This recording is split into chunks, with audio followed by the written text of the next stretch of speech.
नमस्कार. हे चित्र पहा. हे पाहून तुम्हाला काय वाटतंय? एक माणसाचं बाळ रांगत रांगत जाऊन गाईला पितंय आणि त्याची आई अवाक होऊन पाहत बसली. कसं वाटतंय हे चित्र? पण ऍक्च्युली या चित्रामध्ये दाखवल्यासारखं घडतंय की बऱ्याचशा आया हे त्यांच्या बाळाला वरचं दूध पाजतायत, स्वतःचं दूध न पाजता. आणि वरचं दूध हे गाईचं असेल किंवा मोस्ट ऑफ द केसेसमध्ये पावडरचं असेल. आता असं का होतंय? असं झालं तर योग्य आहे का? तर नाहीये. बाळाचं दूध हे आईचंच दूध असलं पाहिजे. ठीक आहे. बाळाला वरच्या दुधापेक्षा आईच्या दुधाची जास्त गरज आहे.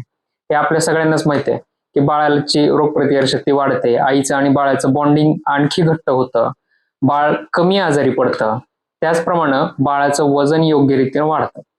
पण काय होतंय की आई इतकी संभ्रमित झालेली आहे सध्या वेगवेगळ्या गोष्टींमुळं दूध पाजायची अक्षरशः आईला भीती वाटायला लागलेली आहे. आता ही भीती का वाटते ते आणि ती भीती योग्य आहे का किंवा कशी चुकीची आहे ते आपण आजच्या भागात बघूया की आई दूध पाजण्याबद्दल घाबरलेली का आहे आणि ही जी भीती आईच्या मनात आहे ती कशा प्रकारे चुकीची आहे आणि कशा प्रकारे नैसर्गिकरित्याच आईचं दूध वाढू शकतं आणि ती बाळाला नैसर्गिकरित्या कुठल्याही औषधाशिवाय सुद्धा कशी काय पाजू शकते हे आजच्या भागात आपण बघूया. तर सुरू करूयात आजच्या भागाला की तुमची भीती सोडून द्या आणि बिनधास्तपणे निर्धास्तपणे तुमच्या बाळाला तुमचंच दूध पाजा.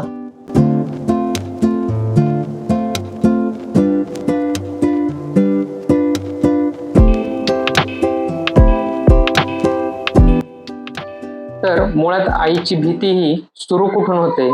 तर शक्यतो ज्या आईच्या मनात भीती बसलेली आहे दूध पाजण्याबद्दल ती आई ही पहिल्यांदाच आई झालेली असते, पहिलंच बाळ असतं. त्या आईला स्वतःचा असा काही अनुभव नसतो. ठीक आहे. आपण ऍटलिस्ट एखाद्या एक्झामला जाताना एक काही दिवस आधी तयारी करतो, काही अभ्यास करतो, सिलेबस जाणून घेतो.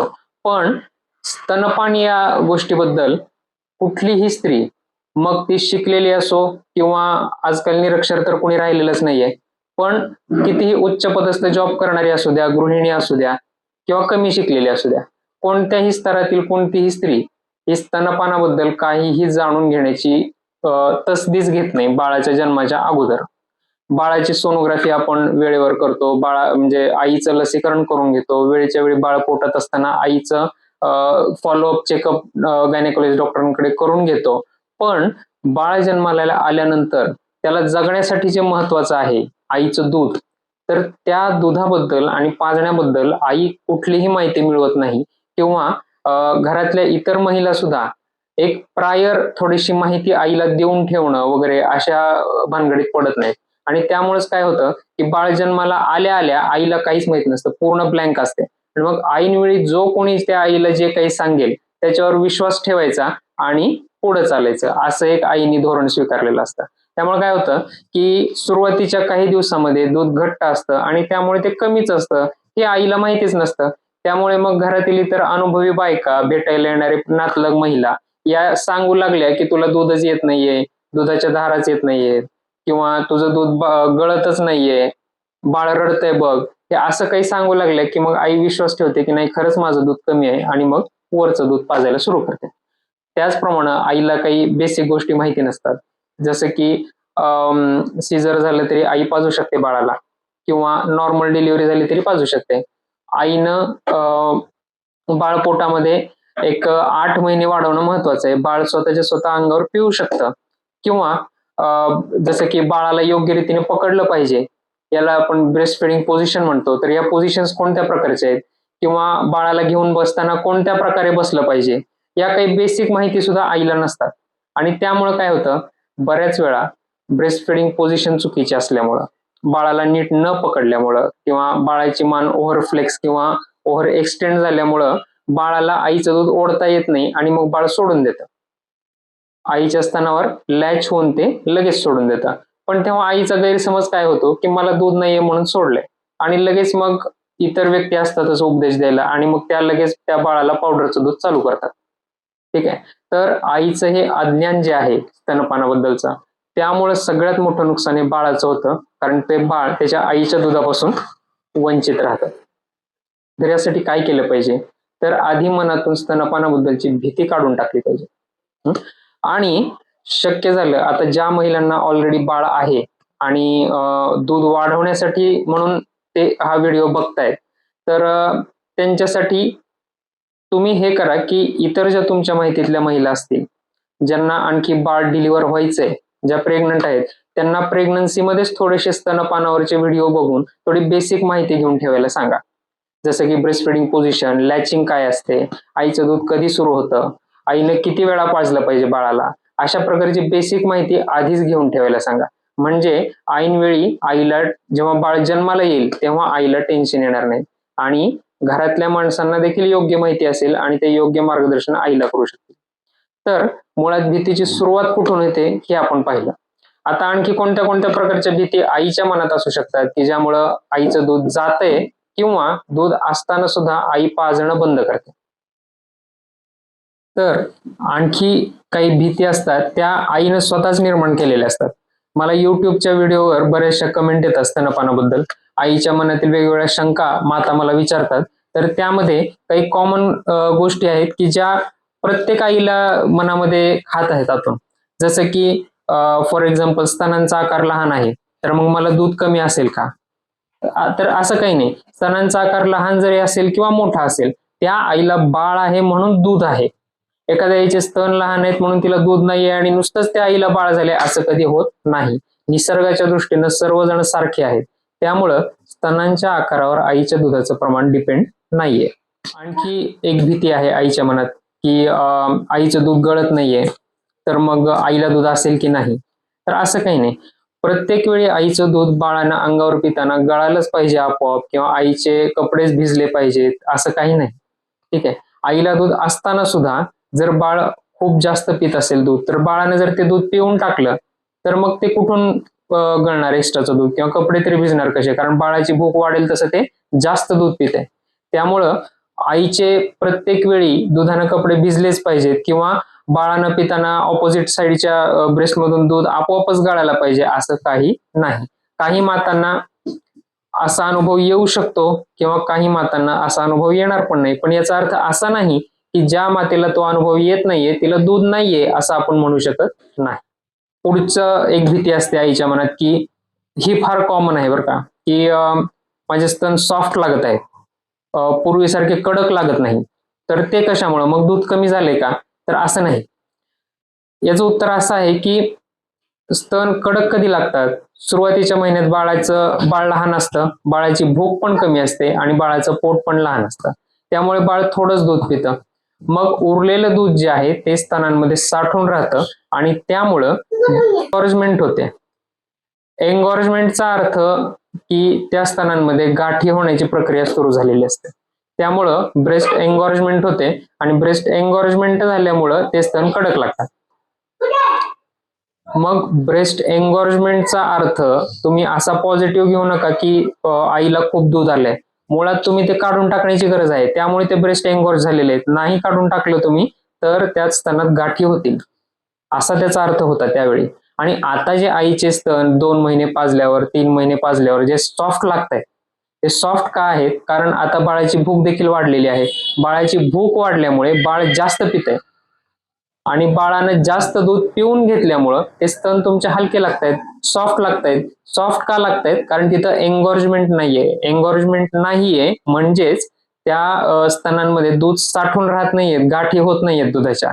तर दुधाचा फ्लो नॉर्मली चालू आहे, त्यामुळे ते सॉफ्ट लागतायत. तर याचा अर्थ तुम्ही दूध नाहीये असं घेऊ नका, तर व्यवस्थित नॅचरली दूध चालू आहे ना, बाळ व्यवस्थित अंगाला लॅच होतंय, बाळ बराच वेळ पितंय किंवा थोडा वेळ पितंय, त्याला पाहिजे तेवढा वेळ, पण पिल्यानंतर बाळाचं म्हणजे वजन व्यवस्थित वाढतंय आईच्या दुधावर आणि बाळ दिवसातून 8-10 वेळा शू करते चांगली, याचा अर्थ बाळाला दूध पुरतंय. इतकी साधी सरळ गोष्ट आहे. मग त्या गोष्टीचा असा वेगळा अर्थ वेगवेगळे म्हणजे वेगळे विचार करण्याची गरज नाहीये की बाबा सॉफ्टच लागतायत स्तन मग दूध असेल की नाही असं काही विचार करू नका. ही शंका आणि भीती तुमच्या मनातून काढून टाका की सॉफ्ट लागले स्तन म्हणजे दूध नाही, ही जी भीती आहे ती काढून टाका. तुमचं बाळ लॅच होतंय की नाही, बाळाचं वजन वाढतंय की नाही आणि बाळाला व्यवस्थित लघवी होते की नाही एवढंच फक्त बघा. ठीक आहे. पुढची एक शंका असते आईच्या मनात की बाळ एक तास पीत बसते, तर मग बाळाला दूधच पुरत नाही की काय? तर मागच्याही बऱ्याच व्हिडिओमध्ये मी याच्याबद्दल रेफरन्स दिलाय, आजही त्यावर बोलूयात की ही जी भीती आहे आईच्या मनात की बाळ 1-1 तास पितंय, मग त्याला दूध पुरतंय की नाही. मुळात असं आहे की बाळ जर आईच्या स्तनांवर लॅच झालं आणि बाळाला जर दूध आलं नाही बाळाने सक करून सुद्धा, तर मग बाळ लॅच होऊन राहत नाही, बाळ लगेच सोडून देतं, कारण त्याला भूक लागलेली असते. दूध जर आलं नाही तर बाळ कशाला लॅच होऊन राहील. ठीक आहे. आणि जर एखादं बाळ 1-1 तास पित असेल तर मग याचा अर्थ काय झाला की 1 तास त्या आईला दूध येत आहे, असा पॉझिटिव्ह अर्थ आपण घेतला पाहिजे. 1 तास पितंय म्हणजे बाळाचं पोट भरत नाही म्हणून 1 तास पितंय असं नाही. उलट 1 तास ते बाळ लॅच होऊन सक करतंय, याचा अर्थ त्या आईला 1 तासभर दूध कंटिन्यू येतंय, म्हणजे त्या आईला किती दूध असेल. याचा असा अर्थ घ्या, पॉझिटिव्ह अर्थ घ्या की 1 तास किंवा अर्धा तास, पाऊण तास बाळ लॅच होऊन सक करतंय, म्हणजे तेवढा वेळ आईला दूध चालू आहे, म्हणजे आईला भरपूर दूध आहे. तर आणखी एक भीती आईच्या मनात असते की ज्यामुळं ती बाळाला पाजणं कमी करते, की जेव्हा आई कॉन्फिडंट नसते स्वतःबद्दल, दूध पाजण्याबद्दल, तेव्हा आई काय करते, स्वतःच्या मनानेच दूध काढून बघते, दूध येतंय का नाही ते. आणि जर समजा दूध कमी आलं किंवा थेंब थेंबच आलं तर मग टेन्शन घेऊन बसते की दूध कमी झाले.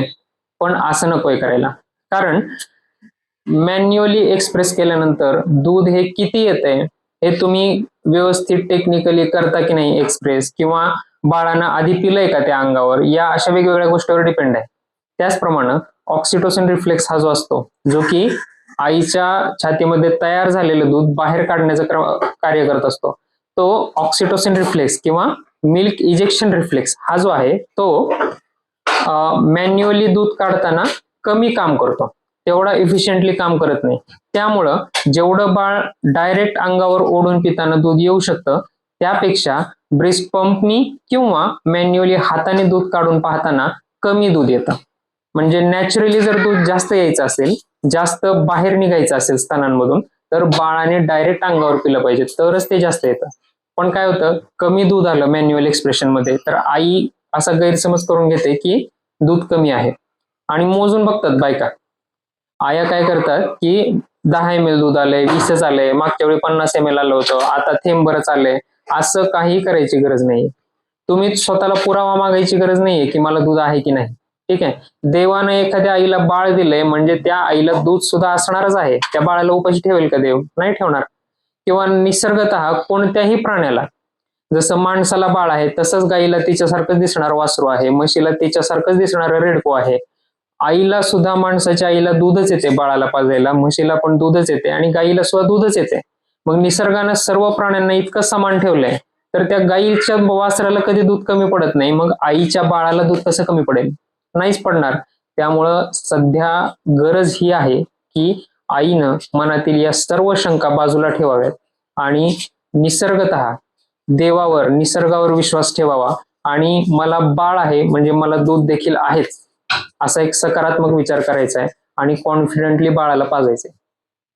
त्यामुळं तुमच्या मनातल्या या ज्या सगळ्या वेगवेगळ्या भीती आहेत, त्या भीती तुम्ही बाजूला सारा आणि स्वतःवर विश्वास ठेवा. कॉन्फिडेंटली बाळाला पाजा. मला दूध आहे आणि मी माझ्या बाळाला माझंच दूध पाजणार. मी आई आहे आणि मी आई आहे म्हणून मला दूध सुद्धा आहेच, असा एक सकारात्मक विचार करा आणि तुमच्या बाळाला अंगावरच पाजा.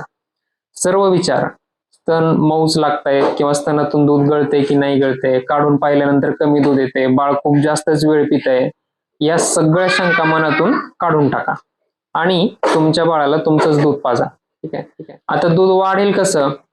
तर दूध वाढण्यासाठी साधा सरळ 2 उपाय आहेत. पहिला उपाय हा आहे की तुम्ही तुमच्या बाळाला फ्रिक्वेंटली अंगावर पाजा. दर 2 तासाला कमीत कमी आईनं अंगावर बाळाला पाजलं पाहिजे, बाळाला अंगावर ओढायला लावलं पाहिजे, म्हणजे दिवसातून कमीत कमी 12 वेळा. जर इतक्या फ्रिक्वेंटली जर आई बाळाला अंगावर ओढायला लावत असेल तर त्या आईचं दूध हळूहळू काही दिवसामध्ये निसर्गतः वाढतं. आणि दुसरा उपाय आहे, ऍक्च्युली दुसरी गरज ही आहे की आईनं आत्मविश्वास ठेवला पाहिजे, सकारात्मक विचार ठेवला पाहिजे आणि पॉझिटिव्ह राहिलं पाहिजे बाळाला पाजण्यासंबंधी. आईचं मन जितकं निगेटिव्ह असेल तितके दूध तयार करणारे रिफ्लेक्सेस हे कमी होतात. त्यामुळं आईचं मन हे सकारात्मक असणं गरजेचं आहे. आईचं मन जेवढं सकारात्मक राहील आणि प्रसन्न राहील, दूध पाजण्यासंबंधी जेवढे चांगले विचार आईच्या मनात येतील, तेवढं आईचं दूध लवकर वाढेल. मग आता माझ्याकडे येणाऱ्या माता ज्या आहेत, ज्या स्तनपान सल्ल्यासाठी येतात किंवा ज्या ऑनलाईन माझा स्तनपान सल्ला घेतात, त्यांचा हाच अनुभव आहे की त्या जेव्हा पॉझिटिव्ह राहायला सुरू करतात आणि जेव्हा फ्रिक्वेंटली बाळाला अंगावर पाजायला सुरू करतात, तेव्हा काही दिवसातच आईचं दूध वाढतं. मी कुठल्याही आईला आतापर्यंत औषधं लिहून दिलेली नाहीये दूध वाढण्यासाठी किंवा कुठली पावडर देखील लिहून दिलेली नाही. प्रत्येक डॉक्टरांचा अनुभव वेगळा असू शकतो, पण माझा अनुभव असा आहे की जर आईनं आत्मविश्वास वाढवला, सकारात्मक राहिली, निगेटिव्ह विचार बंद केले करायचे आणि सरळ स्वतःवर विश्वास ठेवून बाळाला फ्रिक्वेंटली अंगावर पाजायला सुरू केलं की आईचं दूध आपोआप वाढतं. तुमचंही दूध नक्की वाढेल. फक्त ज्यांनी ऑलरेडी वरचं दूध खूप जास्त वेळ पाजायला सुरू केली आहे, त्यांनी अचानक वरचं दूध बंद करू नका. तर स्टेप बाय स्टेप वरचं दूध कमी करत करत बाळाला आईच्या दुधावर शिफ्ट करण्याचा प्रयत्न करा. साधारण तुम्ही जर वरचं दूध पाजत असाल, फॉर एक्झाम्पल तुम्ही पावडरचं दूध पाजताय, तर एका वेळी किती जेवढं दूध बाळ घेत असेल, एक 5-6 दिवसानंतर त्यातलं 15 ml द्यायचं कमी करा आणि आईचं दूध द्यायचं प्रमाण वाढवा. असं दर 5 दिवसाला 10 ते 15 ml कमी करत करत तुम्ही हळूहळू बाळाला वरच्या दुधावरून आईच्या दुधावर शिफ्ट करण्याचा प्रयत्न करा. अर्थात एकदा तुमच्या बाळाला तुमच्या बालरोगतज्ञ डॉक्टरांकडे देखील तपासून घ्या आणि स्वतःचं माइंड प्रिपेअर करा, पॉझिटिव्ह करा. नक्की तुमचं दूध वाढण्याला मदत होईल. जर तुम्हाला माझं पर्सनल काउन्सिलिंग हवं असेल तर इथे दिलेल्या मोरया बालरुग्णालयाच्या नंबरवर तुम्ही मला कॉल करू शकता किंवा व्हॉट्सअप मेसेज करू शकता. मी माझ्या वेळेनुसार तुम्हाला अपॉइंटमेंट देईन आणि त्यानंतर आपण तुमच्या प्रश्नावर चर्चा करू शकतो. तर माझं युट्यूब चॅनल सबस्क्राईब करा आणि तुमच्या माहितीतील ज्या माता स्तनपानाबद्दल काही प्रॉब्लेम फेस करत आहेत त्यांना, त्याचप्रमाणे ज्या लवकरच आई होणार आहेत अशा होऊ घातलेल्या मातांना देखील माझे युट्यूबवरचे व्हिडिओ शेअर करा, जेणेकरून ही मार्गदर्शक माहिती त्यांच्यापर्यंत देखील पोहोचेल आणि त्यांना देखील स्तनपानाबद्दल या समस्या निर्माण नाहीत होणार पुढे जाऊन.